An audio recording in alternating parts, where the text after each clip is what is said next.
Nous allons commencer. Donc, bonsoir à tous. Donc, on va parler, la semaine dernière, on a parlé de la matière noire à l'échelle des galaxies. Là, on va parler de matière noire à l'échelle un peu plus haute, des groupes et amas. Alors, les amas, ce sont les structures les plus massives qui sont gravitationnellement liées dans l'univers. Donc, le plan de l'exposé, on va d'abord commencer par le groupe local. Le groupe local, c'est celui qui contient la Voie lactée, notre plus proche galaxie spirale Andromède et un grand nombre de satellites autour, donc il y a peut-être 30 ou 40 galaxies. On va estimer la matière noire qui est comprise dans le groupe local, surtout par la dispersion de vitesse. Puis nous aurons les groupes plus denses, compacts, un petit peu comme les groupes de Hickson. Vous en voyez un ici, Hickson Compact Group 40, où il y a vraiment des galaxies qui, dans 1 mégaparsec, sont réunies à 5 ou 6. Puis les amas de galaxies, dont on pourra estimer la matière noire avec la dispersion de vitesse, les rayons X qui sont à l'équilibre hydrostatique et peut-être les lentilles gravitationnelles. Et on finira avec des relations d'échelle, qu'est-ce qu'on peut tirer, et les renseignements sur la matière noire avec ces relations, et peut-être les proto-amas à Z supérieur à 2, parce qu'en fait les amas sont des structures massives qui se forment plus tard que les galaxies, vers ce redshift 2 qui est la première moitié de l'âge de l'univers. Donc le groupe local. Donc on voit ici qu'il y a notre galaxie, la Voie lactée, qui est une vue d'artiste. On est dedans, on ne peut pas la voir. J'abréviationnerai, je prendrai l'abréviation MW, c'est-à-dire Milky Way, c'est quelque chose de courant. Donc quand on veut parler de Voie lactée, pour être un peu bref. Et puis vous avez Andromède, qui se rapproche de nous.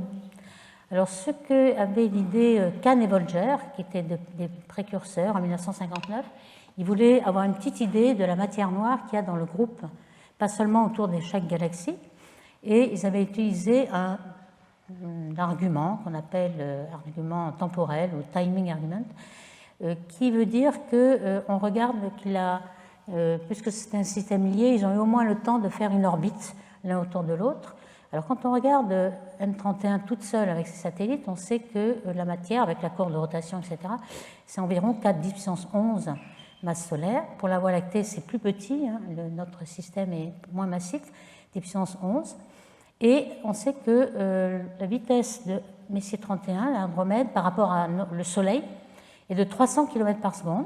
Mais évidemment, le Soleil tourne autour du centre à 220 km par seconde. Donc quand on regarde par rapport au centre de gravité de la Voie lactée, Andromède se rapproche du centre de moins 130 km. Donc c'est beaucoup moins. Donc ça veut dire qu'elle va arriver vers nous dans 2 milliards d'années.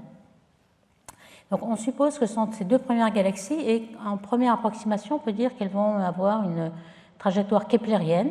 Donc on sait que la loi de Kepler, c'est la période au carré qui est égale au demi-grand axe au cube, donc la distance entre les deux galaxies au cube.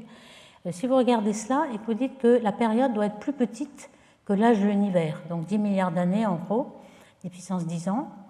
Donc, si vous avez une P qui est plus petite qu'une certaine valeur, ça veut dire que la masse qui est au dénominateur est plus grande qu'une certaine valeur. Il est trouvé 2 10 puissance 12, donc c'est une limite inférieure. Ça veut dire qu'on pourrait être beaucoup supérieur. Donc déjà, on voit qu'on a 4 fois plus de masse que ce qui est compris dans les deux systèmes-là.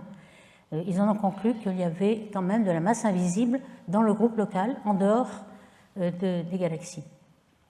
Donc on va voir si cette estimation vraiment très rapide, alors évidemment on pourrait aussi calculer l'énergie cinétique avec toutes les vitesses et l'énergie potentielle, mais il manque beaucoup de masse. Alors on peut regarder aussi, comparer les simulations numériques pour voir si cette approximation-là avec cet argument temporel est-il valable ou non. Alors je présenterai souvent ces galaxies, ces simulations galaxies qu'on appelle Illustris, qui sont faits par cette équipe, en 3 boîtes. Alors 3 boîtes, pourquoi? Parce que c'est quand même des simulations qui sont très demandeuses de temps de calcul. Ici, vous avez 250 millions d'heures de CPU. Alors vous allez me dire, c'est quand même beaucoup plus grand qu'une année. En fait, c'est des heures de CPU en série de computers qui sont en parallèle. Donc on peut en faire une centaine en parallèle. Donc on a beaucoup moins de millions d'heures de CPU. Mais vous avez une boîte ici de 300 mégaparsec, ici une boîte de 100 et une boîte de 50. Quel est l'intérêt d'en faire 3? C'est que vous avez beaucoup plus de résolution En quelque sorte, on fait un zoom sur une certaine partie et on a beaucoup plus de résolution, même que si le temps de calcul est le même pour toutes les 3 boîtes. Ici, on a beaucoup plus de statistiques. Par exemple, des objets rares massifs seront vus dans cette boîte, mais ne seront pas vus dans les petites, et ainsi de suite. Alors, dans cette simulation, vous avez tous les baryons, tout ce qui est phénomène de matière ordinaire, que ce soit le chauffage, que ce soit la dissipation, que ce soit les effets de rétroaction des trous noirs qui éjectent le gaz, les supernovae qui explosent, etc., est pris en compte. Vous pouvez retirer de ces galaxies soit les images optiques infrarouges, soit le gaz très chaud qu'il y a dans les amas, soit l'effet Sunyaev-Zeldovich qu'on voit dans les amas, soit la métallicité du gaz, etc., etc. Il faut savoir que ces données sont publiques, c'est-à-dire qu'il y a énormément d'astronomes qui veulent faire une petite expérience, prennent des résultats où il y a des milliers, des centaines de milliers de galaxies et essaient de vérifier leurs observations en fonction des simulations. Donc ça, c'est très important pour le travail. Donc, cette parenthèse terminée, donc, dans cette boîte de simulation illustrice, il y a environ 100 000 galaxies de la taille de la Voie lactée. On peut comparer avec des paires de galaxies. Alors, il y en a 100 000 avec cette taille-là, mais il y en a 4 700 paires qui ont la masse de la Voie lactée, la masse d'Andromède. Et il y en a 1000 qui sont isolés, qui ne sont pas dans les amas, donc qui pourraient former un groupe local, et 600 à la bonne vitesse. Donc tout ça ressemble exactement à notre groupe. Il y en a 600 groupes qui dans cette simulation. Et donc, quand on regarde un peu l'argument de matière noire qui est incluse dans la simulation, donc on sait à l'avance quelle est la matière noire, et on voit que bien l'ordre de grandeur est bon, mais c'est beaucoup mieux d'avoir la masse avec la dispersion des vitesses, c'est-à-dire le viriel. On sait que la vitesse au carré, qui est en gros proportionnelle à l'énergie cinétique, est aussi proportionnelle à la masse sur le rayon, qui est en gros l'énergie potentielle. Donc si on a un équilibre entre énergie cinétique et énergie potentielle, on est à l'équilibre du viriel, et on peut en déduire la masse. Et en effet, ça fait 5 puissance 12, donc c'est 2 fois plus grand que l'argument de Kahn et Volger, et c'est quand même l'ordre de grandeur était bon. On peut avoir, donc voici des simulations ici de la Voie lactée d'Andromède avec le nombre de satellites. Alors justement, il y a aussi d'autres, il n'y a pas que Illustris, il y en a d'autres qui ont essayé de faire la simulation d'un groupe local. Hestia est une de ces simulations-là aussi. Vous avez en bleu la matière noire, en rouge, orange les étoiles. Et ce que vous voyez, c'est qu'il y a un grand nombre de satellites. En général, avec le modèle standard de matière noire froide, de CDM, vous avez un grand nombre de satellites. Voilà. Alors, tous les satellites ne sont pas remplis de matière ordinaire, donc on ne les voit pas tous. Il y a des satellites sombres, mais ils sont compris ici dans le bleu. Et puis, bon, ils ont fait beaucoup d'essais pour M31. Ici, les 3 du haut sont M31, les 3 du bas, la Voie lactée.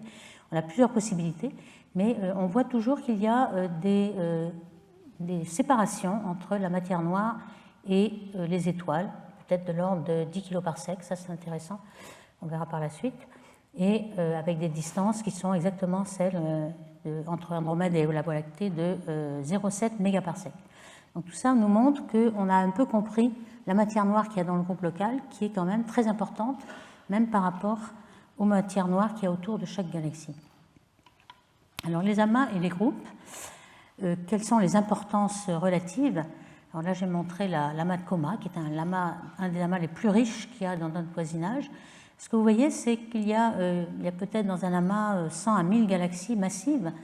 Et ce qu'on voit ici, c'est 2 grosses galaxies. En général, il n'y en a qu'une, qui est la galaxie la plus brillante, qui est au centre. Pourquoi elle est au centre? C'est qu'elle est dans le puits de potentiel et elle avale toutes les petites galaxies qui tombent autour, donc on les appelle galaxies cannibales.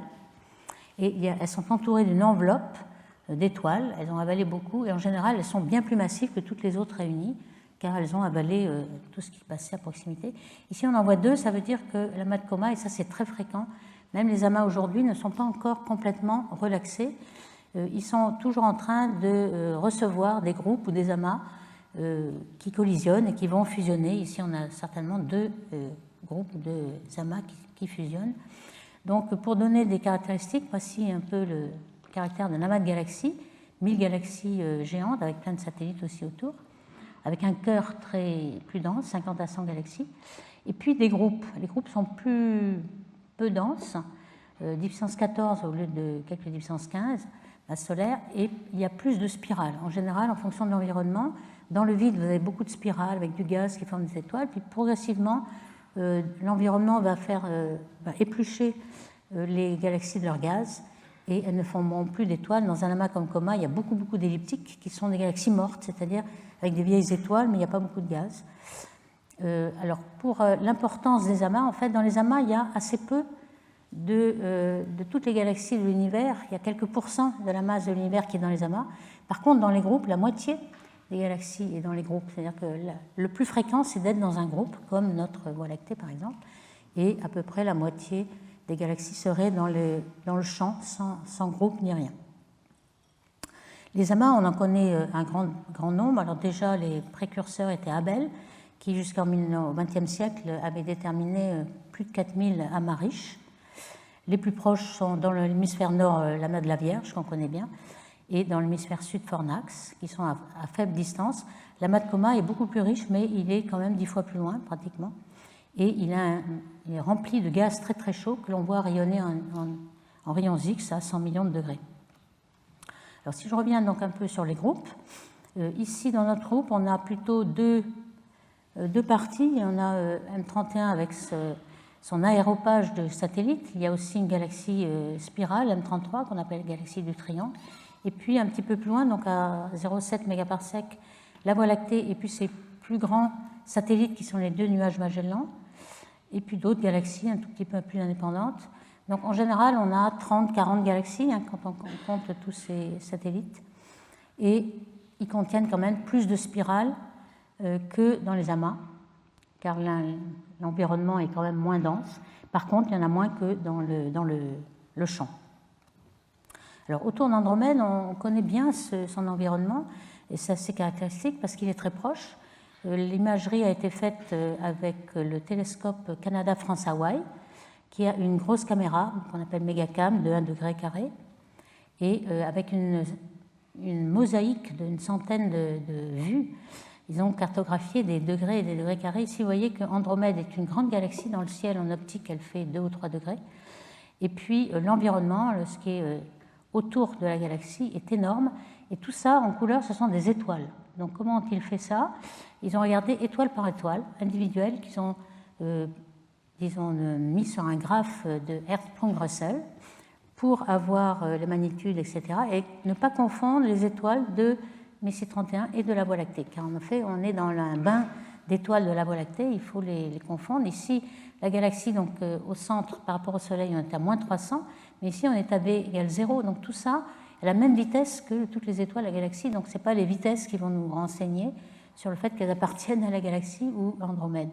Et puis, vous voyez, à la même échelle, on a cette galaxie Messier 33 qui a une perturbation. Sans doute, elle a interagi avec M31. Dans une simulation, on voit qu'elle est très gauchie, que le plan est gauchi comme une crêpe, on appelle ça warp, et qu'on voit ce warp qui se propage dans cette queue de marée, là, qui est sans doute due peut-être à M33. Mais il y a quand même beaucoup de coquilles, de boucles, qui sont dues à tous les petits satellites qui tirent des étoiles de la galaxie M31. Et dans ce groupe local, on peut avoir la masse dynamique en fonction de la luminosité. On a en rouge les petits satellites autour de la Voie lactée, en bleu ceux d'M31 qui ont l'air plus massifs mais parce qu'ils sont plus lointains. Donc on a un biais de Malmquist, on voit mieux ceux qui sont plus visibles, on voit beaucoup plus de petits satellites autour de la Voie lactée. Vous voyez qu'il y a quand même des galaxies qui sont dans le groupe mais quand même un peu indépendantes. Une grande galaxie 3109 par exemple. Donc tout ça nous fait un groupe qui a beaucoup plus de matière noire que tout ce qu'il y a dans les galaxies géantes du groupe. Alors il y a aussi une distribution des satellites qui est un petit peu surprenante. Quand on regarde la vingtaine ou trentaine de satellites autour de Messier 31, ils ne sont pas distribués au hasard, ils sont dans un plan de satellites qu'on appelle. Et puis, la couleur vous donne la vitesse. Ici, il s'en va de loin de nous. Ici, en bleu, il s'approche. Vous voyez que le plan de satellite tourne autour de Messier 31. Alors ça a été une observation qui a été mise comme test du modèle standard de matière noire froide, CDM, parce qu'en fait, on ne s'attend pas à trouver un alignement. On s'attend à trouver quelque chose de complètement isotrope autour de M31. La Voie lactée, c'est pareil, on a un plan de satellites. Vous voyez que la Voie lactée est en grisé ici. Et on a ces satellites qui ont l'impression de tourner. Est-ce que c'est un hasard, M31 et la Voie lactée? Il y en a aussi dans une galaxie Centaurus assez proche. On voit aussi un plan de satellite. Donc ça, c'est un domaine qui est toujours, il y a un débat entre les deux. Est-ce que les simulations arrivent, dans certains cas, à aligner par effet de hasard les satellites ou non? Dans certains cas, quand on a 100 000 galaxies, on arrive à aligner quelques-uns. Mais le débat est sur la fréquence de ces objets.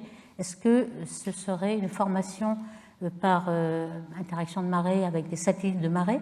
Lorsqu'il y a deux galaxies en interaction, il y a des satellites qui sont formés dans le même plan. Tout ça est en débat, donc ça c'est bon à savoir. Ça va nous renseigner sur la matière noire qu'il y a autour de ces galaxies. Alors les petits satellites, en général, ils sont dominés par la matière noire et leur matière ordinaire, elle est complètement épluchée. Alors ça, on peut l'expliquer. Ici, lorsque vous êtes un petit satellite d'une galaxie géante, comme la Voie lactée ou MSC31, eh bien, vous avez de fréquentes interactions.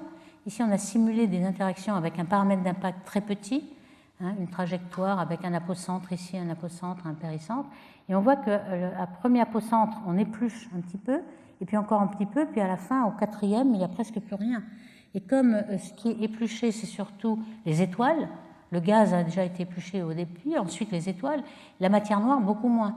Donc finalement, à la fin, ces satellites se retrouvent avec beaucoup de matière noire et très peu de matière baryonique. Alors évidemment, ça dépend du paramètre d'impact. Avec ce paramètre d'impact un peu moins petit, on est moins épluché, moins strippé. Et quand on regarde le rapport masse sur luminosité en fonction de la luminosité, on voit que en fonction du temps, le satellite se voyage sur cette courbe, c'est-à-dire que son rapport masse sur luminosité va croître, puisqu'on a beaucoup de matière noire, et puis la matière visible, elle est éjectée. Donc ça, on explique un peu pourquoi les grosses galaxies géantes sont entourées de satellites qui sont très pauvres en matière ordinaire et par contre très riches en matière noire. Alors on vient au groupe compact. Alors certains groupes sont vraiment très très compacts. On voit ici le célèbre quintet de Stéphan. On a 1, 2, 3, 4, 5, donc c'est un quintet. C'est toujours dans le catalogue de Hickson.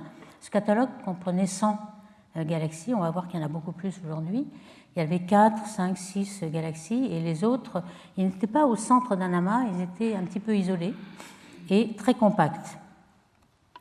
Alors, pour un petit peu situer la différence entre les groupes diffus, notre groupe local c'est un groupe diffus, les groupes compacts comme les groupes de Hickson et les amas, voici ce qu'on peut dire du nombre de galaxies. Donc un groupe diffus c'est 20, 30, un peu comme Andromède et notre Voie lactée. Les groupes compacts, il n'y en a que 1, 2, 3, 4, 5 par exemple ici, mais ils sont très très compacts, donc le contraste de densité entre la densité moyenne du groupe et puis la densité moyenne de l'univers est très grand, il est égal à peu près à 1 million, comme les amas de galaxies, les groupes diffus beaucoup moins. La dispersion de vitesse, on voit que le puits de potentiel n'est pas très profond, puisqu'il n'y a pas beaucoup de galaxies. Par contre, pour les amas, le puits de potentiel est très profond, et donc la vitesse moyenne, c'est 1000 km/s entre les galaxies. Et la température, pareil, elle est beaucoup plus élevée, puisque l'énergie cinétique des molécules est aussi dans ce puits de potentiel profond. Donc on a 100 millions de degrés dans un amas, et puis dans les groupes, on peut avoir seulement 10 millions de degrés. Donc on voit un petit peu quelles sont les différentes structures. On va essayer de connaître la matière noire dans ces différentes structures. Donc par exemple, dans les groupes de compact de Hickson, on rappelle donc les critères pour appartenir à ce fameux groupe de 100 galaxies. Ici, vous en avez 7, 1, 2, 3, 4, 5, 6, 7, le Copeland septet. Et donc le critère, c'était qu'il y en ait plus que 4, au moins, et aussi que lorsqu'on prend la taille de l'objet, et le plus proche voisin, il soit au moins 3 fois plus loin que la taille de l'objet. C'est-à-dire que ce n'est pas le centre d'un amas où on aurait encore des galaxies très proches. Donc c'est un groupe compact qui est isolé. Et les galaxies ici, ce n'est pas une géante avec ses satellites, c'est que les brillances de toutes ces galaxies sont comparables à un facteur 10 près. On n'a pas tout un tas de petits satellites autour d'une géante. C'est vraiment différent du groupe local. Alors, quand on regarde la fraction de spirales, d'elliptiques, en fonction de la brillance, on voit que plus ils sont brillants, plus ils ont évolué dans le temps. Donc il y a moins de spirales et il y a plus d'elliptiques. Et puis il y a autres, c'est-à-dire les lenticulaires, etc. Alors le gros problème de ces groupes compacts, c'est qu'ils ne devraient pas exister en fait. Ils devraient très vite, toutes les galaxies devraient fusionner par friction dynamique. Alors ici, voici une simulation. En 1 milliard d'années, les 5 galaxies que vous avez là, comme ils sont tellement proches, ils interagissent beaucoup par effet de marée, et ils vont fusionner un par un, deux par deux, et ensuite on a un gros paquet, c'est une grosse galaxie elliptique. Mais en 1 milliard d'années, alors pourtant on voit des groupes compacts depuis 10 milliards d'années, donc il y a un gros problème ici. Pourquoi ils ne sont pas tous réduits à une seule galaxie elliptique? Alors les solutions qui ont été avancées, qui ne sont pas toutes vraies, hein, c'est que ces groupes ne sont pas réels, ils seraient juste des effets de projection sur la ligne de visée. Alors on va voir qu'il y en a quelques-uns, oui, mais en fait ce n'est pas la généralité parce qu'on a regardé les vitesses, les spectres, et ils sont vraiment à la même distance. Ou alors c'est que les halos noirs de toutes ces galaxies auraient déjà fusionné, puisqu'ils sont très étendus par rapport aux galaxies visibles, et donc les galaxies se meuvent dans un halo à peu près plat, homogène, et donc il y aurait moins de friction dynamique, enfin c'est possible, mais on pourrait rallonger ainsi le temps de fusion, car on aurait comme des petites galaxies très peu massives qui se baladeraient dans un halo commun. Peut-être 2 à 3 milliards d'années, donc on gagne un petit peu de temps. Ou alors, simplement, tous ces groupes vont s'effondrer, en effet, en milliards d'années, mais ils seront remplacés par un grand nombre de groupes diffus qui vont se compactifier. Ça, c'est possible qu'ils se détruisent, en effet, mais ils se reforment sans cesse. Alors, ce qu'on voudrait savoir, c'est justement si, quand on remonte le temps et on voit à grand redshift, pour savoir ce qui se passait dans le passé, est-ce qu'il y avait autant de groupes compacts? Si vraiment ils se renouvellent tout le temps, on devrait avoir une constante. Alors, en effet, on a fait des calculs. Alors, aujourd'hui, on a les surveys du Sloan. Par exemple, le Rayleigh 6, qu'on regardait McConish et al., ils avaient 2300 groupes compacts. Donc, c'est plus que les 100 de Hickson qu'ils avaient. Maintenant, on a des millions de galaxies. Donc, on peut regarder les groupes compacts qui ont environ une dispersion de vitesse de 230. Ils sont allés jusqu'à 0,1 et une taille de 70 kg par sec. Ils ont éliminé les projections là, dans ces 2030. Il y avait des effets de projection, ils ont regardé les redshifts, etc. Et ils trouvent que leur abondance est constante. Alors constante, ce n'est pas exactement ce qu'on voit au premier abord, puisqu'on a le nombre ici en fonction du redshift. Vous voyez ici 0 à 0,2. Ça diminue un petit peu, mais il y a un effet de biais de Malmquist qui fait que lorsqu'on regarde très loin, on ne voit que les plus brillants. Donc si on corrige de cet effet de complétude, qu'on ne voit pas les plus faibles, et qu'on corrige, parce qu'ici on voit les brillants et les faibles, ici on ne voit que les brillants, à ce moment-là, corrigé de ce biais de Malmquist, on a quelque chose qui est constant. Ça veut dire qu'en effet, en 1 milliard d'années, les groupes compacts ne sont pas détruits, ou alors ils sont remplacés en permanence. Alors ce qu'on voulait savoir aussi, si les groupes compacts n'étaient pas juste le cœur des amas. Il y a quelques-uns qui sont le cœur des amas. Ici, vous avez une tranche d'univers, avec chaque point est une galaxie. Vous avez des amas, là, des environnements plus denses. Et puis, en rouge, ce sont les groupes compacts. Il y en a qui sont dans les vides. Et le nombre de groupes compacts qui sont dans les amas, vous voyez que c'est très peu par rapport au nombre compact total. Donc, en général, ils ne sont pas le cœur des amas. Donc, apparemment, ils semblent subsister en constante, donc ils se reforment sans cesse. Et c'est ce qu'on trouve aussi dans les simulations. Donc, si on reprend les observations ici, de z égale 0 à 0,2, donc on ne remonte pas très bien en redshift, mais enfin c'est quand même beaucoup, c'est quelques milliards d'années, eh bien on voit qu'on observe cela, mais à corriger de l'effet de Malmquist, on observe quelque chose qui est presque constant. Et quand on regarde dans des simulations numériques, par exemple Eagle, qui est quelque chose comme Illustris, avec la matière noire, les baryons et tous les effets de matière ordinaire, eh bien, ce sont les points, les losanges, là, on trouve à peu près quelque chose qui correspond aux observations. Donc, c'est bien ça. On pense que ces groupes, ils fusionnent, mais ils s'en forment d'autres sans arrêt. Et qu'il y a à peu près 96% des groupes compacts qui ont fusionné en une seule galaxie. Alors, ces groupes compacts, qu'est-ce qu'ils peuvent nous dire sur la matière noire ? Est-ce qu'on peut déterminer quelle est la nature de la matière noire? Alors, il y a plusieurs modèles de matière noire. Il y a la matière noire froide, CDM, ou chaude, ou tiède. Warm Dark Matter, c'est la matière noire tiède. Ou GDM, ça veut dire généralisée à n'importe quelle, avec beaucoup de paramètres. Donc quelque chose qui essaie d'exploiter tous les paramètres possibles. Alors, ces paramètres possibles, c'est par exemple, si vous avez des particules, vous avez une vitesse du son, la viscosité, l'équation d'état, c'est-à-dire que la pression en fonction de la densité, etc. Donc, des simulations, on voit assez peu de différence.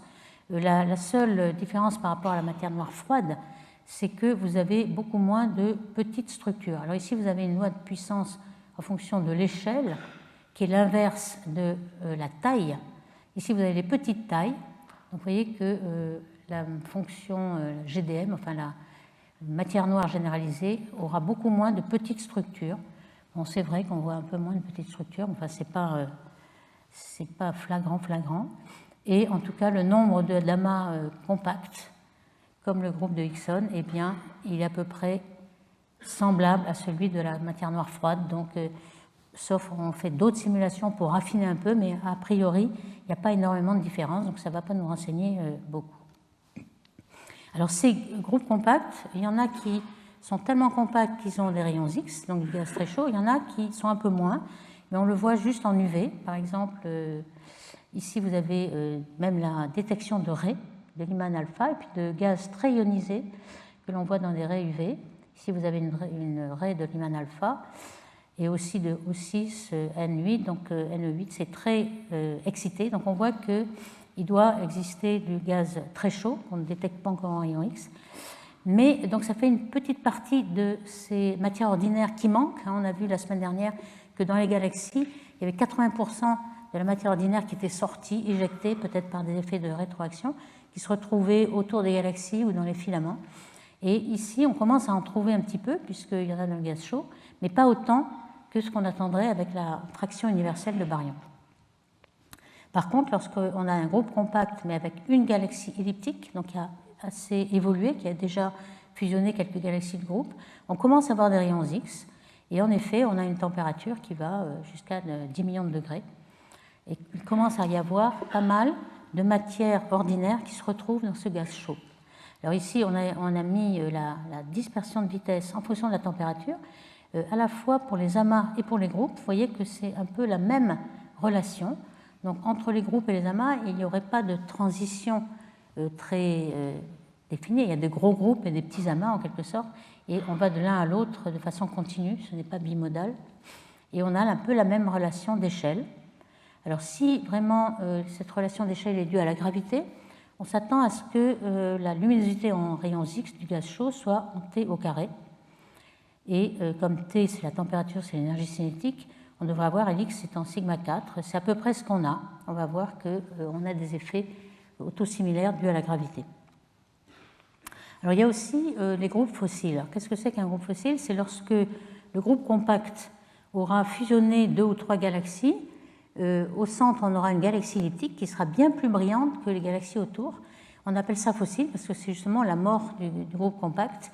Et on a le reste et une grosse galaxie qui est 10 fois plus lumineuse que toutes les autres autour. Alors que le groupe compact, le critère de Hickson, c'était à peu près la même luminosité dans tout le groupe. Donc une fois que le groupe est terminé, donc c'est le cimetière des groupes compacts en quelque sorte, eh bien on a un groupe fossile. Alors vous voyez que cette relation d'échelle, là, luminosité en X en fonction de la température, mais tous les groupes fossiles qui sont les ronds de couleur, ils sont exactement sur la même relation que les groupes diffus, que les amas. Les amas sont là-haut, évidemment, et puis on a à peu près la même loi d'échelle, ce qui est bien dû essentiellement à la gravité ici. On a un gaz X qui paraît relaxé. On a aussi vérifié dans les simulations numériques, celles par Müller et al., que les amas étaient vraiment virialisés, c'est-à-dire qu'on a atteint l'équilibre de viriel où l'énergie cinétique est égale à l'énergie potentielle, enfin les mêmes ordres.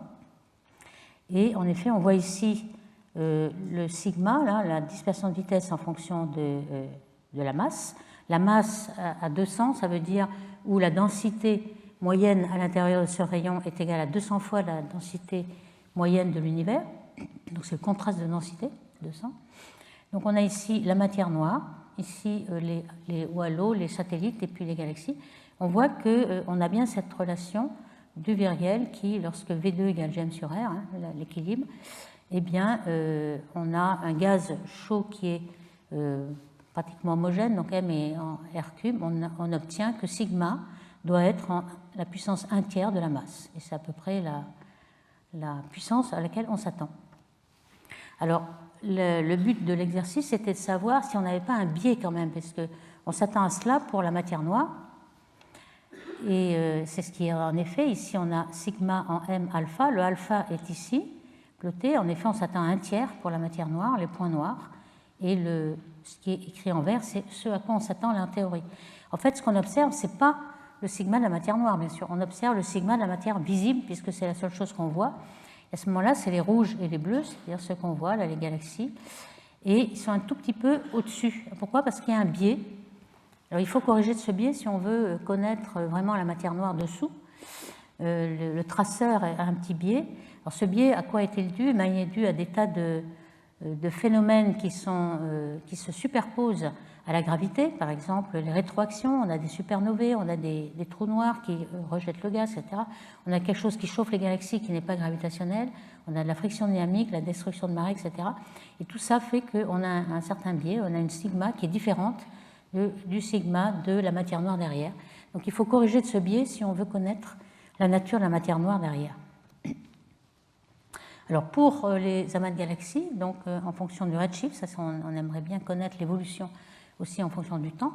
Vous voyez qu'on a une relation d'échelle Lx en T, on a bien dit que c'était en T2, on s'attendait en T2 si vraiment il n'y avait que des phénomènes gravitationnels.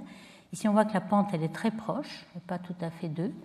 Alors peut-être justement dû à l'effet de biais de Malmquist, qui est que lorsqu'on est très loin, eh bien, on voit que les objets brillants et non pas les objets faibles, donc il faudrait rectifier un peu cette pente. Et en bleu, il y a les groupes, les petites tailles, et puis en rouge, les amas. On voit qu'ils vérifient la même loi d'échelle et que lorsqu'on regarde on remonte un petit peu le temps en redshift, ça ne va pas très loin, c'est z égale 0,2, 0,3. À ce moment-là, on voit que le gaz est plus dense. Lorsqu'on remonte le temps, on voit que l'univers était il y avait moins d'expansion et les structures qui se forment sont plus denses. À ce moment-là, pour la même masse, on est plus chaud et plus lumineux. Et c'est ce qu'on voit dans les évolutions en fonction du redshift. Alors, quand on essaie de voir aussi la fraction de baryons qu'il y a dans les structures en fonction de la fraction de baryons universelle, on avait fait un petit peu ce calcul la semaine dernière pour les galaxies. On va définir F, cette fraction, qui est la masse ordinaire, la masse qu'on voit, c'est-à-dire le gaz et les étoiles, divisée par la masse auquel on s'attend avec le rapport 17%, qui est le rapport de masse universelle, matière ordinaire sur masse totale, et puis par exemple la masse de l'objet à un contraste de 500. Alors vous voyez ce F qui, normalement, si on voyait toute la matière ordinaire, on aurait 1. Et en fait, pour les petites structures, celles qui ont une petite masse, on voit qu'on observe très très peu. Ce sont les petites galaxies naines qui sont dominées par la matière noire, donc on voit très peu de matière ordinaire. Puis ensuite, ça croît ici, et puis tout ce qu'on voit ici, ce sont les amas qui finalement retrouvent leur gaz parce qu'on a du gaz chaud qui vient. Alors d'où vient-il ce gaz? Il vient de l'environnement des galaxies, qu'on ne voit pas, et puis des filaments qui finalement dans l'amas, lorsque l'amas s'effondre, vont se retrouver dans le gaz chaud qui va dominer la matière ordinaire.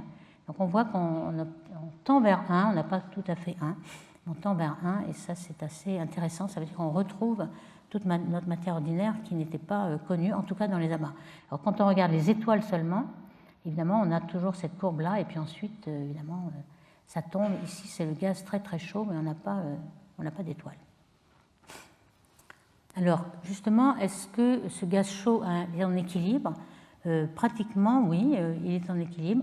Quand on regarde l'équilibre, on regarde, par exemple, une sphère. Évidemment, c'est jamais une sphère, c'est toujours perturbé, mais on peut dire que le gradient de pression qu'il y a dans cette sphère est égal à la densité du gaz, et puis G, qui est l'accélération de la gravité, qui peut être radiale, on le fait en 8 dimensions pour donner l'ordre de grandeur.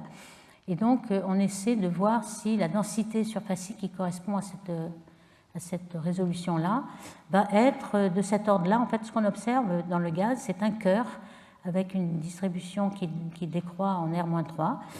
Ici, on avait vu que pour la matière noire, on avait dans les galaxies, en tout cas, quelque chose qui était un cœur et puis une distribution qui décroissait en R-3. Ici, on a bien exactement R-3 pour les grands R. Donc, on va s'inspirer de ça pour le gaz chaud et on va ajouter un petit bêta. Ici, on appelle ça un bêta modèle, c'est un bêta qui n'est pas 1, comme il était pour la matière noire, pour les galaxies. Et ici, on a le bêta qui est m sigma 2, la dispersion est sur kT. En général, bêta égale 2/3, donc c'est à peu près l'équilibre qu'on a pour le gaz chaud, si on suppose que la densité de surface correspond à quelque chose qui est en gros sphérique. Et pour les profils de lumière et de masse dans les amas, on a aussi une loi un petit peu comme la loi de Vaucouleurs pour les galaxies elliptiques. On a un profil de magnitude qui varie en R1/4. Alors magnitude, ça veut dire c'est le logarithme de l'intensité. Si on reprend l'intensité, on a l'exponentielle de R1/4. Et ce quart-là, c'est le n de toute la série de distribution de Cersik en R 1 sur n. Si n égale 1, on a une disque exponentielle. Si n égale 10, c'est beaucoup concentré. On voit bien que les galaxies elliptiques sont plus concentrées, donc c'est n égale 4. Et là aussi, dans les profils de lumière des amas, on a ce genre de concentration. Et beaucoup plus que 1, on a de l'ordre de n égale 4 aussi. Donc ça, c'est quelque chose qui est virialisé, mais qui a un profil de lumière qui est connu et vérifié dans les observations. Alors, pour la distribution de masse, voici comment on l'observe. On a par exemple l'amas de Virgo, qui est un des plus étudiés. Ici, on a à nouveau la mosaïque faite par Megacam du télescope Canada-France-Hawaï. L'amas de Virgo est très grand, il y a plusieurs degrés carrés, donc ça a pris du temps. Vous avez la luminosité en B, l'optique est en IR ici. Et lorsqu'on regarde seulement les étoiles, vous pouvez, avec les vitesses, avoir la masse totale et vous avez un rapport masse sur luminosité de 250, ce qui est très élevé évidemment parce qu'on n'a pas encore pris le gaz chaud, qui veut dire qu'il y a beaucoup de matière invisible, en tout cas en optique et en infrarouge. Il faut aller en rayons X pour le voir. Alors ici, vous voyez que la forme n'est pas du tout une sphère, bien que la masse soit virialisée, c'est quelque chose d'assez irrégulier. On a du gaz diffus qui est à l'équilibre thermique, donc dans le puits de potentiel. Donc il ne va pas se refroidir, on va voir pourquoi. Et puis vous avez quelques galaxies qui ne sont pas encore dans l'atmosphère du gaz thermique. Certaines sont des galaxies elliptiques où il y a du gaz thermique autour, et puis d'autres peut-être sont seulement des binaires X. En fait, lorsqu'on a des galaxies binaires avec un trou noir ou un objet compact comme une étoile à neutrons, on a des disques d'accrétion un peu comme des micro-quasars. Et ça donne des rayons X qui sont peut-être ceux qui arrivent dans les galaxies autour. Donc dans ce genre d'amas, on se demande où est la matière noire. Est-ce que les galaxies qui étaient entourées d'un halo, elles ont fusionné et les halos se sont épluchés progressivement? On a formé un halo commun. Donc là, ici, il y a une partie de halo commun, une partie de halo autour de chaque galaxie. Alors certainement, au centre des amas, on a un halo commun, mais ensuite, au bord, on a encore des galaxies qui sont individuelles avec leur halo séparé. Et là, on essaie d'avoir la distribution de matière noire. C'est celle-ci qu'on observe. Si pour les galaxies, on avait vu la semaine dernière qu'il y avait un cœur de galaxies, de matière noire dans les galaxies, c'est-à-dire qui n'était pas piqué, et bien dans les amas, on retrouve le profil piqué, en fait, une grande... Ici, c'est en log-log, donc on a une loi de puissance de degré 1 ou même un peu plus que 1. Donc, ce fameux profil Navarro-Frankenwald que les simulations numériques de matière noire froide nous disent qu'ils sont des profils universels pour les galaxies et pour les amas. En fait, on les retrouve pour les amas, mais pas pour les galaxies. Pour les galaxies, on a un cœur. Donc, ils ne sont pas universels, comme prévu par la théorie, mais dans les amas, on les retrouve. Et on retrouve cette densité qui décroît comme R-3. Bon, il faut prendre en compte aussi qu'on va rejoindre la densité moyenne de l'univers ici. Donc, on ne va pas jusqu'au bout. Donc, comment on peut déterminer tous ces profils de matière noire? Et on a 3 traceurs, en fait, qui vont nous aider à être un peu convergents. D'abord, on a la dispersion de vitesse des galaxies, un peu comme avait fait Zwicky dans Coma. Il avait regardé les dispersions de vitesse. On en déduit la matière noire. Ça prend du temps parce qu'il faut avoir le redshift de chaque galaxie. Ou alors, on prend le gaz chaud en rayons X et on prend l'équilibre hydrodynamique du gaz chaud. À ce moment-là, on a déduit la distribution de matière noire. Ou alors, on a les lentilles gravitationnelles qui sont un troisième effet complètement indépendant. Et on sait que s'il y a beaucoup d'effets de lentilles, on va pouvoir faire des cartographies de matière noire.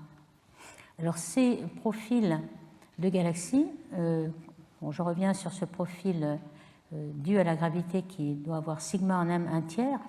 Ce qu'on observe aussi dans les amas, c'est que il n'y a pas que des effets de gravitation, et donc on ne s'attend pas à ce qu'il n'y ait que ces lois d'échelle, mais lorsqu'on arrive au centre des amas, il y a ce qu'on appelle des flots de refroidissement. Alors qu'est-ce qui se passe? Le plasma qui émet en rayons X, il est très diffus au bord, évidemment il est plus dense au centre. Est-ce qu'il se refroidit? Eh bien, au bord, il ne se refroidit pas du tout. Il va se refroidir par collision de particules, donc c'est proportionnel au carré de la densité, n au carré. Et la densité étant faible, le temps de refroidissement est bien supérieur à l'âge de l'univers. Donc ces atmosphères de gaz en rayons X ne se refroidissent pas, sauf au centre.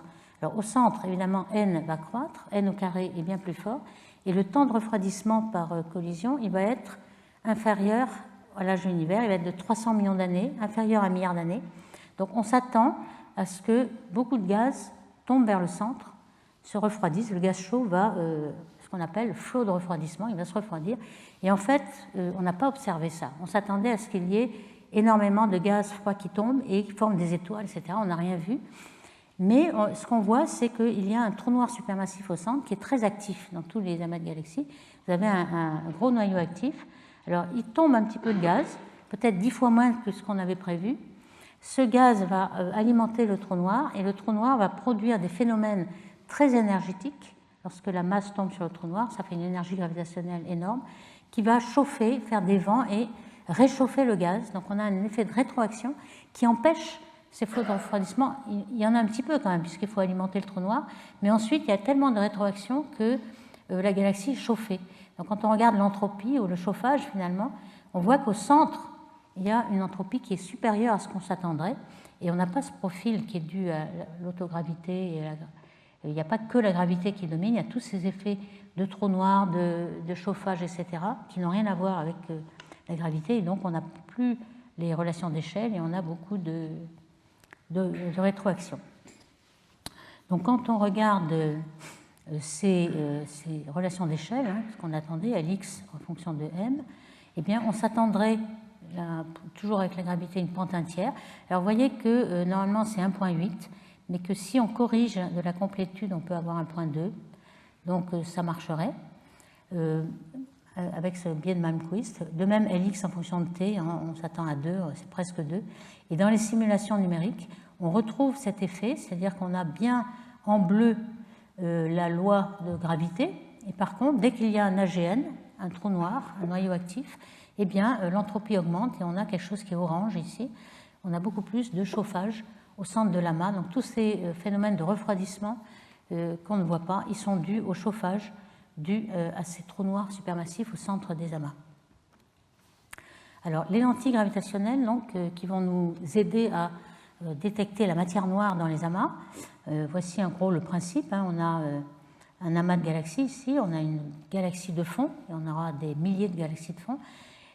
Son rayonnement va être défléchi, enfin, il y a une déflexion ici, et on voit qu'au lieu d'avoir un front d'onde ici, on va en avoir 2, et parfois on va avoir recouvrement, donc on va avoir plusieurs images qui vont se trouver là. On a peut-être 3 images de la galaxie, on a des arcs. Si on a exactement une projection au centre de l'amas, on aura un anneau d'Einstein complètement. Donc on a plein d'arcs ici. Et puis ça, c'est si on est vraiment très dévié. Maintenant, si on n'est pas beaucoup dévié, on est un tout petit peu dévié et on a une déformation seulement de la galaxie. Donc tout ça, c'est les lentilles faibles qu'on appelle weak lensing ou cisaillement cosmique. Et puis les lentilles fortes, non linéaires, avec plusieurs images, plusieurs arcs. Alors voici un exemple qui est très joli. On s'est aperçu de ces lentilles lorsqu'on a eu beaucoup de résolution. Donc surtout avec le télescope Hubble spatial Hubble, puisqu'on a 0,1 arc-seconde de résolution. Au sol, on avait peut-être parfois des arcs qu'on avait cru des défauts de la plaque, etc., de plaque photo. On n'avait pas bien compris jusqu'en 1987 où on a découvert ces arcs et on a lancé le Hubble en 90, donc c'est à peu près la même période. Et tout d'un coup, maintenant, avec la résolution que l'on a, on peut voir des tas d'arcs comme ça, donc qui sont les galaxies de fond qui sont déviées par les amas d'avant-plan. Et tout ceci, lorsqu'on en a des milliers, vont nous donner une petite carte. Alors ici, vous voyez cette Abell 2218, le détail, ce que vous ne voyez pas dans le carré. Quand on fait un zoom, on voit qu'il y a des arcs supplémentaires, on voit des images multiples de la galaxie, etc. Il y en a beaucoup plus que ce que vous pouvez voir sans faire de zoom sur cet amas. L'amas, par exemple, 1689, qui est très riche, qui va nous aider à peut-être avoir une petite idée de la distribution de matière noire et peut-être la nature de la matière noire. Ici, vous avez en bleu la matière noire que l'on déduit de toutes ces petites galaxies, au fond, qui sont déformées. Alors, il y en a qui ont une forme intrinsèque, donc il faut regarder statistiquement. C'est un peu lorsque vous jetez de la limaille de fer sur une plaque et vous tracez le champ magnétique avec la direction de la limaille de fer. Ici, c'est un peu ça. Donc vous voyez qu'en bleu, on a tracé ce qu'on déduit de la matière totale, pas seulement la matière noire, c'est toute la matière qu'on a. Évidemment, la matière noire domine, donc c'est sans doute essentiellement la matière noire. Et ici, on voit que la matière noire, elle est quand même tracée par la matière visible. On a un petit peu de matière noire autour de ce sous-amas ici. Pour l'instant, la matière noire et la matière visible semblent bien corrélées. Et on a ces modèles qu'on a fités. Alors, il y a deux modèles. Il y en a un avec la matière noire froide, l'autre avec la matière chaude. Ici, c'est la même chose. On a fait la différence entre les deux sigma, parce qu'ici, on ne voit rien. En fait, la différence entre le rouge et le bleu est très faible. Si on fait les résidus, on a un peu plus... mais en fait, on voit que entre le rouge et le bleu, qui sont deux natures de matière noire différentes, il n'y a pas énormément de différences, encore que le rouge passe mieux. Donc, on a plutôt de la matière noire froide ici, dans cet amas. Mais cette figure vous montre bien tous les grands amas. Alors ici, on a un très grand arc. C'est un des plus grands anneaux d'Einstein qu'on a, parce que l'anneau d'Einstein est proportionnel, le diamètre est proportionnel à la masse que vous avez à l'intérieur. Quand vous avez une galaxie, vous avez un tout petit anneau qui peut faire une seconde d'arc, et là, ça fait beaucoup plus. Donc cet amas est très massif et a une richesse de arc très grande. Alors, il y a aussi des amas en collision. Alors ça, c'est un des phénomènes intéressants qui vont séparer la matière visible de la matière invisible. Pour l'instant, lorsque l'amas est bien relaxé, on a coïncidence entre la lumière et la matière noire. Alors ici, qu'est-ce qu'on a? On a en rouge le gaz X, le gaz très chaud vu avec le satellite Chandra. Et en bleu, on a la matière totale, déduite des lentilles gravitationnelles. En blanc, on a l'image optique. Donc les galaxies, on a des points blancs ici. On a deux amas. En fait, on a un gros amas et un petit qu'on appelle le boulet parce qu'il a été lancé comme un boulet de canon à travers. Alors que se passe-t-il ici? Eh bien, au milieu, il n'y a pas de galaxie en fait. Il y a surtout dans les deux. Donc la matière noire totale et les galaxies visibles sont deux points coïncidents. Alors pourquoi? Parce que lorsqu'ils sont traversés, ils ne se voient pas. C'est sans collision. On a des galaxies qui sont comme des points. Et lorsque les deux systèmes passent, ils se traversent sans se voir. Il y a très peu de différence. Et pareil pour la matière noire. La matière noire, normalement, il n'y a pas d'interaction. Alors justement, ce genre d'événement peut nous donner des limites sur le degré d'interaction, de collision de la matière noire. On n'en sait rien finalement. Est-ce que ces particules de matière noire vont collisionner entre elles et faire comme le gaz? Eh bien non. Sinon, on aurait tout le bleu qui serait coïncident avec le rouge. Alors le rouge, c'est du gaz chaud qui, lui, a beaucoup de viscosité et de collision, donc il s'arrête au milieu. On voit quand même ici une onde de choc, un triangle là, et l'angle de l'onde de choc nous donne la vitesse, c'est entre Mach 3 et Mach 4. Donc on a une vitesse de 4700 km par seconde du boulet. On peut le mesurer que comme ça parce que la vitesse est dans le plan du ciel, donc on n'a pas de vitesse Doppler vers nous, très peu, en tout cas, et cette vitesse-là, on la mesure avec l'angle de l'onde de choc ici. Alors ça, justement, c'est un problème pour le modèle de matière noire froide parce qu'on ne s'attend pas à trouver des vitesses aussi grandes.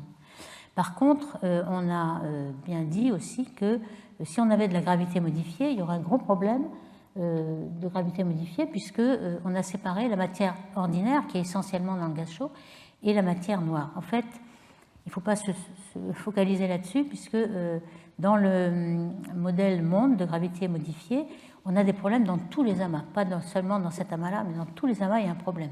C'est-à-dire que normalement, il y a beaucoup de matière noire lorsque la force de pesanteur est très faible, la faible accélération, et dans les amas, il n'y a pas assez de faible accélération. Par contre, vous avez l'habitude, dans une galaxie, de séparer la matière ordinaire et la matière invisible, puisque vous avez les baryons au centre, qui sont dominants, et le halo de matière noire qui est au bord. En général, vous avez bien séparé les deux. mais là c'est possible, mais là, dans les amas, il y a toujours un problème, on n'a toujours pas résolu. Donc ce problème de boulet aussi, mais ce n'est pas le seul. Alors des simulations ont été faites de cette matière noire froide, et en effet, on voit il y a un problème, au maximum, on peut avoir 3500, alors qu'au contraire, dans la gravité modifiée, il y a tellement d'accélération supplémentaire lorsque vous êtes en faible pesanteur qu'on peut représenter cette vitesse-là. Alors par contre, on a, je ne sais pas si je l'ai écrit ici, mais une limite supérieure donc, de la section efficace de collision, puisque la matière noire, invisible, ne s'est pas arrêtée au même endroit que le gaz. Alors pourquoi y a-t-il une vitesse du choc aussi grande? Alors pour essayer de résoudre le problème, certains ont supposé que la vitesse du gaz que l'on mesurait dans l'onde de choc n'était pas la vraie vitesse des amas. C'est possible. Le gaz est projeté en avant à 1100 km par seconde de plus, donc on arrivera à résoudre le problème. Et dans ces simulations, il est possible d'avoir le gaz qui va plus vite que les amas. Donc ça, ce serait un problème résolu. Alors d'autres collisions d'amas, il y en a plusieurs maintenant qui ont été observées, qui ne sont pas aussi nettes et même parfois donnent le résultat inverse. C'est-à-dire qu'ici, par exemple, vous avez Abel 520, vous avez en rouge le gaz chaud qui est vu en rayons X, toujours par Chandra, et puis en bleu, toujours la matière noire avec les contours qui correspondent, et vous avez un pic de matière noire au milieu, c'est-à-dire là où il y a un pic de gaz. Donc dans le précédent, on avait la matière noire qui était séparée, le pic de gaz était au centre, et là, c'est le contraire. Alors, il y a peut-être des effets de superposition, mais quand on regarde bien, ici, on a les contours qui sont la matière noire, enfin totale, celle qui est due aux lentilles gravitationnelles, et puis on a un petit peu lissé toutes les galaxies de fond pour trouver où est la matière visible, les étoiles. Eh bien, elle est de chaque côté du pic de matière noire, donc on n'a pas la même configuration. Alors pourquoi? Alors là, ils se sont dit simplement parce qu'il y a une section efficace de collision des particules, elle se retrouve au milieu. Donc ils ont déduit 3,8 dans cette unité de centimètre carré par gramme, alors que dans l'autre cas, il y avait une limite supérieure de 1. Donc ça paraît un peu incompatible. Peut-être que la dérivation de la matière noire due aux lentilles gravitationnelles n'est pas tout à fait exacte, et il y a beaucoup de barres d'erreur dans cette détermination. Alors ici c'est la même, mais vu avec 3 pics. On a un pic au centre, on a les 2 pics ici qui correspondent au contour, et puis le gaz chaud qui est au milieu, donc on a bien gaz chaud qui correspond.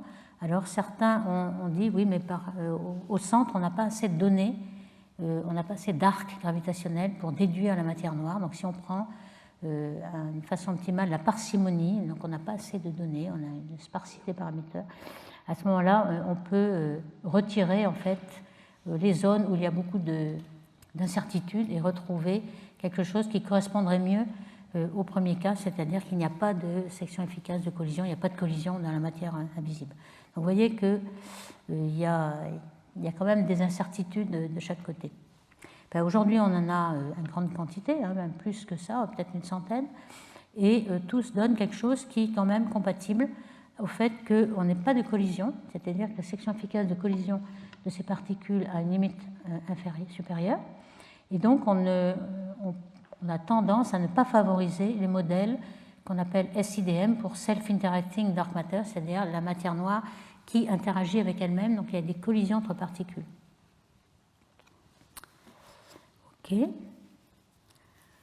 Donc il y a quand même plusieurs cas qui ont été avec des galaxies qui sont pas en collision, qui sont bien relaxées, qui ont une lentille très forte. Il a été montré que les paramètres, les codes que l'on utilise, par exemple Lens-Tool est un des codes qui a été utilisé pour déduire la distribution de matière noire en fonction des arcs de lentilles. Eh bien, ce code-là était paramétrique, c'est-à-dire qu'il supposait qu'il y avait des densités avec un paramètre de rayon, un paramètre d'intensité, etc. D'autres codes, comme Graleux, ne sont pas paramétriques, et à ce moment-là, on a des résultats un peu différents. Donc ça permet de comparer l'un et l'autre, de connaître un peu mieux les effets systématiques, les barres d'erreur, etc. Donc dans ce cas-là, évidemment, la matière et la matière ordinaire la luminosité et la matière noire se suivent parce qu'il n'y a pas de collision, mais dans d'autres cas, ça peut être relativement utile. Alors là, il y a aussi le gaz chaud qui n'est pas très, très facile de mesurer. En général, on prend des modèles très simples, avec par exemple des sphères, quelque chose de symétrique. Même pour Coma, qui est relativement symétrique, mais qui a quand même 2 galaxies, ce n'est pas très symétrique et peut-être qu'il y aurait quelque chose à faire beaucoup plus, comparé avec des simulations par exemple, pour faire quelque chose de beaucoup plus fin. Alors je vous donne des exemples par exemple de plusieurs galaxies. On a cartographié la matière noire en bleu, la matière visible en blanc, et si on fait des superpositions, vous voyez qu'en haut à gauche, on a vraiment quelque chose qui correspond entre le rose qui est le gaz chaud, le bleu qui est la matière totale et la matière blanche visible. Ça correspond très bien. Parfois, ça ne correspond pas du tout. Vous voyez qu'il y a plusieurs cas de figure qui sont à prendre en compte.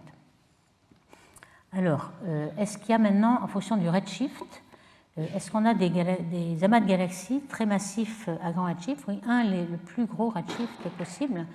On a vu que les amas se formaient à z égale 2. Donc tout ce qui est après z égale 2, c'est plutôt des proto-amas.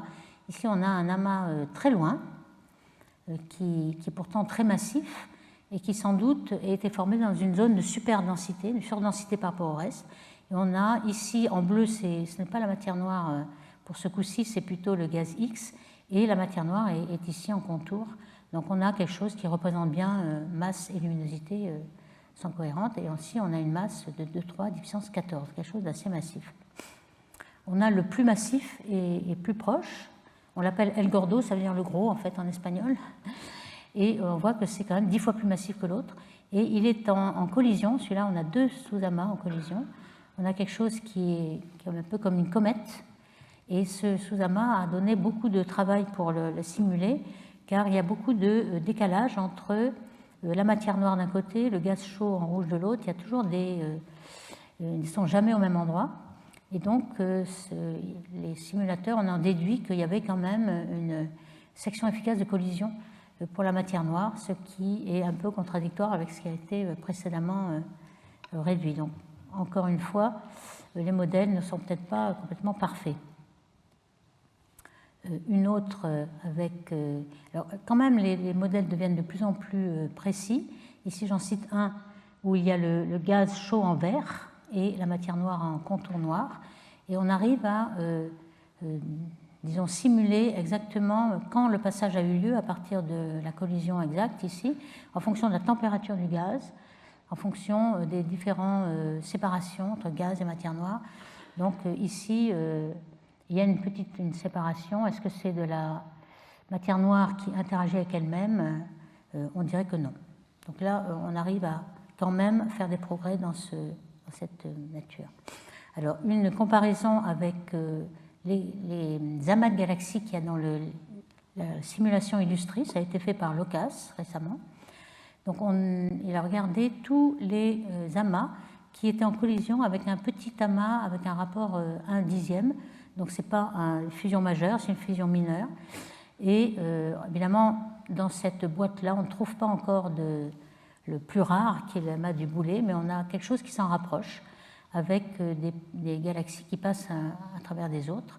Donc on arrive à reproduire par les simulations ce qu'on observe. Alors ici, ce qui est assez intéressant, c'est qu'on voit, d'abord, on ne voit pas exactement le boulet, mais on voit quand même des fusions majeures aussi. Et en fonction du temps, on voit qu'un petit amas qui collisionne avec un gros, eh bien, le gaz qui est en vert et la matière noire en bleu croissent évidemment, et ensuite elles sont complètement mangées par le gros amas.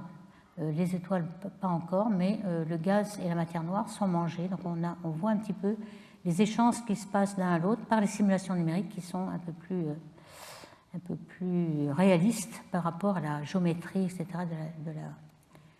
de la collision.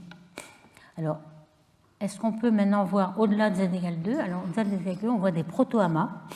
Proto-amas, ici, j'en mets un. Alors, ici, ça a été détecté par ALMA. ALMA, c'est un radiotélescope qui permet de détecter en millimétrique des molécules. On a détecté des molécules, c'est tous les spectres en jaune que vous avez. On a détecté un peu de rayons X, mais c'est autour des galaxies elliptiques ici. Et les filaments, ce ne serait pas vraiment du gaz X thermique, mais ce serait plutôt du Compton inverse, c'est-à-dire des électrons relativistes qui seraient dus à des jets radiaux, qui redonnent leur énergie à des photons qui ne sont pas X, mais qui deviennent X dans cet échange. Donc apparemment, on n'a pas vraiment un amas formé, hein, on a vraiment un proto-amas, on n'a pas de rayons X vraiment dans toute la structure. Alors ces proto-amas, il y en a un qui a été détecté à z égale 4, donc on voit de plus en plus loin des galaxies qui sont très très proches et qui sont en train de former un amas. On voit des tas de molécules, COH2O, ici vous voyez le CO4, plusieurs niveaux de l'échelle de CO, sur une image qui est en optique en infrarouge. Donc tout ça se voit. On a des galaxies qui sont très très gazeuses, elles sont presque 50% ou plus de gaz, et on a un taux de formation d'étoiles assez faramineux dans tout ce proto-amas. Donc on commence à voir les amas en train de se former.